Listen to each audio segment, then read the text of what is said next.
O Senhor esteja convosco.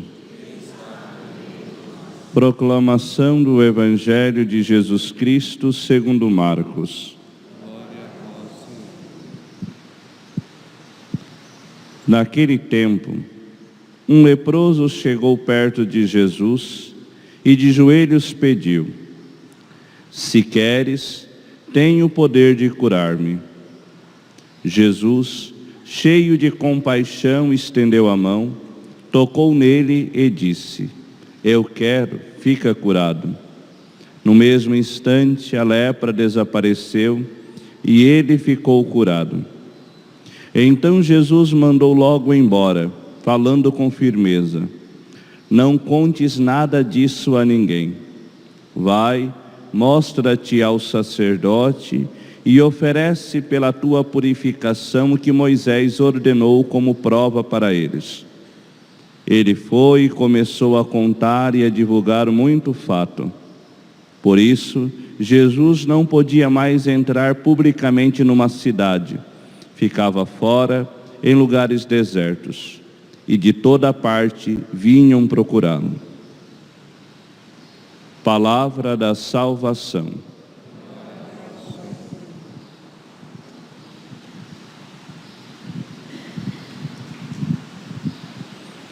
Louvado seja nosso Senhor Jesus Cristo.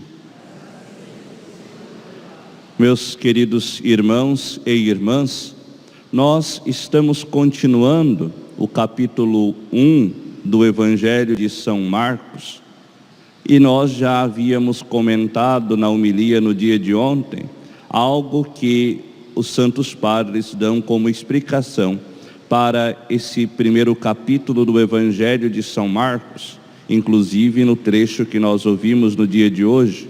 Primeiro, São Marcos narra Jesus que expulsa o demônio de um homem na sinagoga, mostrando a derrota da antiga serpente lá no livro do Gênesis.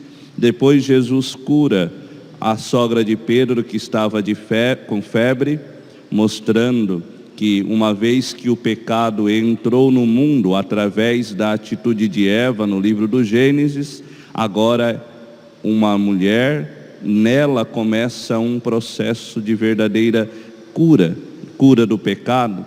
E depois, uma vez curada a mulher, Jesus então cura um homem da lepra, mostrando agora o homem que é redimido, é lavado, é purificado também do seu pecado. Esse como ao caminho missionário de nosso Senhor, o seu processo, o seu modo de salvar, de redimir a humanidade. Mas além desta realidade escrita pelos santos padres, nós encontramos algo interessante nesse trecho do Evangelho que ilumina a nossa vida cristã, principalmente o nosso apostolado, de modo muito concreto para aqueles que são chamados a fazer pregações, a viver o ministério sacerdotal ou a vida consagrada, mas para todos aqueles que são chamados a ser discípulos de Cristo. São Marcos narra neste Evangelho que depois de ter realizado a cura, depois de ter feito acontecer o milagre na vida daquele homem, Jesus diz com firmeza: "Não contes nada disso a ninguém.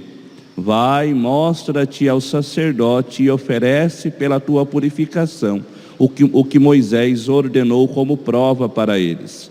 Jesus diz para aquele homem que acabava de ser curado de que ele não deveria falar publicamente sobre esses fatos, sobre aquilo que havia acontecido com ele. E diz ainda o evangelista que, saindo dali, o homem começa a anunciar aquilo que Jesus havia realizado nele, de tal maneira que o seu anúncio foi grandioso, que Jesus já nem mais podia entrar nas cidades, tinha que ficar do lado de fora, em locais desertos, e mesmo assim, todos iam à procura dele. São Gregório Magno, Ele vai dar uma explicação pelo motivo pelo qual Jesus age desta maneira, mesmo sabendo que aquele homem iria depois proclamar para todos a cura que havia recebido. São Gregório Magno fala que Jesus quis ser um maestro, alguém que o mestre que ensinava também os seus próprios discípulos a sua vivência de apostolado. Ele diz que Jesus mostra nesta atitude junto com o homem leproso, dizendo que ele não deveria falar sobre aquilo que havia recebido, para mostrar para os discípulos que não deveria ser buscado a glória pelos atos que também eles realizariam. Não era para buscar o reconhecimento das obras grandiosas que também eles iriam realizar, mostrando que aquilo que acontece, digamos assim, o benefício que se adquire, a proclamação das obras que os discípulos iriam realizar, não deveria partir deles mesmos, mas deveria acontecer de forma natural, para que pudessem viver assim a humildade e a verdadeira consciência de que não eram eles que realizavam as obras, mas eram apenas instrumentos de Deus. Por isso que dizia que esse trecho do Evangelho ilumina o nosso apostolado e a nossa forma de viver como discípulos de Cristo, como testemunhas de Cristo, como aqueles que anunciam a boa nova do Evangelho. Quantas e quantas vezes diante do nosso apostolado, do nosso ministério, da nossa vida cristã de forma autêntica, quantas e quantas vezes nós somos tentados a acreditar que aquilo que fazemos é obra nossa e queremos muitas vezes até reconhecimento daquilo que fazemos. Queremos que tenhamos publicidade das coisas que fazemos. Se isso já era uma realidade naquele período, o ensinamento de Jesus para os seus discípulos, muito mais serve para cada um de nós neste tempo em que vivemos, em que tudo é colocado publicamente. Infelizmente, através de certas atitudes, nós acabamos até mesmo ferindo e destruindo aquilo que anunciamos, quando queremos reconhecimentos a nós mesmos, ou queremos colocar a nossa imagem em visibilidade, em detrimento àquilo que nós somos, apenas instrumentos de Deus. Inclusive o próprio São Gregório Magno, na regra pastoral, ele vai falar desta realidade, dizendo que nós devemos, principalmente nós sacerdotes, devemos tomar cuidado para que ao reerguermos as pessoas, não escorregarmos e cairmos no lugar delas. No sentido de que, no exercício do nosso apostolado, no exercício do nosso ministério, verificando as obras que Deus realiza através do nosso ministério, uma vez reerguendo as pessoas através dessas obras, quando caímos no orgulho ou na sensação de que somos nós que realizamos, ou desejando o reconhecimento, a publicidade da obra que fazemos, nós escorregamos e caímos no lugar daquele que nós levantamos anteriormente.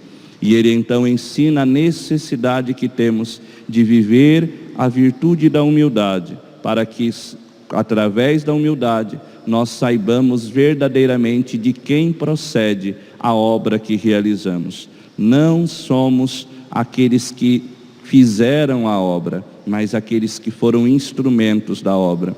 Inclusive, nós notamos no próprio milagre de Jesus nas bodas de Caná, quando é narrado que depois de ter levado o vinho transformado, a água transformada em vinho para o mestre-sala, os serviçais sabiam o que havia acontecido.